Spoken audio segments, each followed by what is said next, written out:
Zee मराठीवरील तुला शिकवीन चांगलाच धडा ही मालिका गेल्या अनेक दिवसांपासून प्रेक्षकांचं भरभरून मनोरंजन करतेय। त्यामुळे या मालिकेतील प्रत्येक पात्र प्रेक्षकांच्या मनात घर करून आहे। यातीलच एक महत्त्वपूर्ण अभिनेता आहे सुप्रसिद्ध खलनायकाचा मुलगा। चला तर पाहूयात कोण आहे हा अभिनेता व संपूर्ण माहिती। तर हे अभिनेते आहेत मालिकेत अधिपतीच्या वडिलांची भूमिका साकारणारे कलाकार स्वप्नील राजशेखर। ते एकेकाळी मराठी कलासृष्टीत खलनायकाची भूमिका गाजवणारे दिवंगत अभिनेते राजशेखर यांचे चिरंजीव आहेत। जनार्दन भूतकर हे त्यांचं मूळ नाव होतं।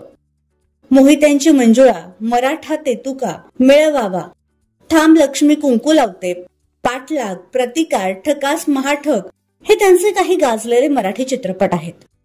बेरकी नजर व आवाजातील करारेपणा हा त्यांचा खलनायकी अभिनयाचा प्लस पॉइंट होता।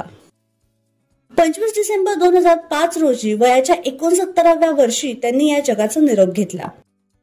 आता राजशेखर यांच्या अभिनयाचा वारसा त्यांचा मुलगा स्वप्नील राजशेखर व त्यांची नात कृष्णा राजशेखर हे पुढे चालवत आहेत।